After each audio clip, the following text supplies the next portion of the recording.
Bienvenue à nos auditeurs pour notre deuxième podcast Parole de la filière viticulture. Nous vous proposons d'écouter Monsieur Quirou, qui a ouvert sa première cave à vin à Pornic le 22 juin. Une belle reconversion professionnelle qui peut donner des idées. Monsieur Quirou, vous avez ouvert votre première cave à vin. Comment vous sentez-vous? Tout d'abord, bonjour. L'ouverture de la cave, c'est en fait une forme d'aboutissement du projet. La genèse a démarré en mars 2020, donc il y a un peu plus d'un an. Je suis personnellement serein et motivé. Toutefois, j'ai la tête sur les épaules, hein, rien n'est acquis et le plus dur commence maintenant. Moi, personnellement, je mets tout en œuvre pour créer et fidéliser une clientèle. Et c'est un engagement de tous les jours et je dirais pas un combat, mais c'est vraiment un investissement personnel très important. Et vous avez choisi d'être une franchise Intercave. Pourquoi ce choix? Donc, j'ai choisi le réseau Intercave pour plusieurs raisons. Premièrement, le concept, de par les univers qui sont traités. Donc, on couvre tout ce qui est bière, spiritueux, vin, champagne et également épicerie fine.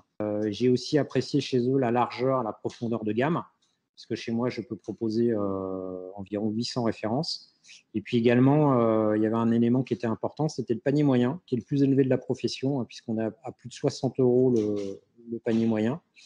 Et puis enfin, la notoriété du réseau qui est assez importante en France. De plus, l'avantage qu'ils ont, c'est qu'ils ont des vignobles. Donc en fait, on est susceptible de proposer énormément d'exclusivité en termes de produits sur le vin. Donc ils possèdent des vignobles dans le Beaujolais, les Côtes-du-Rhône et le Bordelais. Donc c'est un moyen de se démarquer par rapport à la concurrence qui est assez vive sur le secteur. En deuxième point, j'ai pu apprécier chez eux l'accompagnement de l'équipe Intercave et notamment de Monsieur Leblanc, pour franchir toutes les étapes nécessaires à la construction du projet. Monsieur Leblanc, c'est le responsable développement d'Intercave, donc il m'a été d'une aide précieuse. Je dirais qu'en troisième point, j'ai aussi la possibilité, à travers le contrat de partenariat, d'avoir une latitude de 25% de mon référencement. Donc, je peux ainsi mettre en avant des producteurs locaux afin de répondre aux besoins des clients. J'ai d'ailleurs référencé 2 viticulteurs du Muscadet, hein, que je suis allé voir personnellement, donc que je connais bien, et également 2 brasseries de la région nantaise et je dirais plutôt des brasseries aussi régionales. Enfin, dernier point, l'expertise du réseau sur l'exploitation de la cave a été aussi un élément très important dans mon choix, puisque sur les aspects marchandises, marketing, gestion et formation, ils sont extrêmement pointus. Vous êtes un nouveau caviste. Pourquoi avoir fait cette reconversion? J'ai choisi cette reconversion car je m'intéresse au vin en général depuis que j'ai été chef de rayon liquide. Quand j'ai commencé à travailler chez Carrefour il y a environ 30 ans, j'ai continué à m'intéresser au vin après avoir occupé d'autres fonctions au sein de l'entreprise, notamment celle de responsable administratif. Donc, c'est vraiment un sujet qui me tient à cœur. Alors, je n'étais pas un spécialiste, hein, dans le vin, mais j'ai toujours suivi son actualité. De plus, j'ai gardé la fibre commerciale tout au long de ma carrière et j'ai pensé qu'avec mes notions de gestion, je pourrais trouver dans cette activité de caviste un épanouissement personnel. Et de plus, me donner la possibilité de constituer un patrimoine, un fonds de commerce que je pourrais revendre au moment où arriverait la retraite. Et quels conseils donneriez-vous à des personnes qui souhaitent se lancer dans cette aventure? Écoutez, je donnerai quelques modestes conseils. Ouvrir un commerce, c'est un sacerdoce, c'est un engagement financier et personnel, notamment en heures travaillées, qui est très important. De plus, qui dit activité commerciale dit risque financier. Donc, il faut bien étudier son projet avant de se lancer.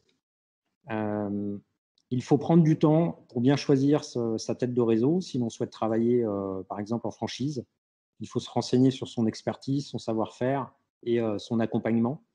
Il est nécessaire aussi d'établir un business plan fiable. Donc, cela passe par l'étude de la concurrence et du marché. Ensuite, la recherche du local est fondamentale. Elle est souvent fastidieuse car elle doit répondre à de nombreux critères commerciaux et financiers.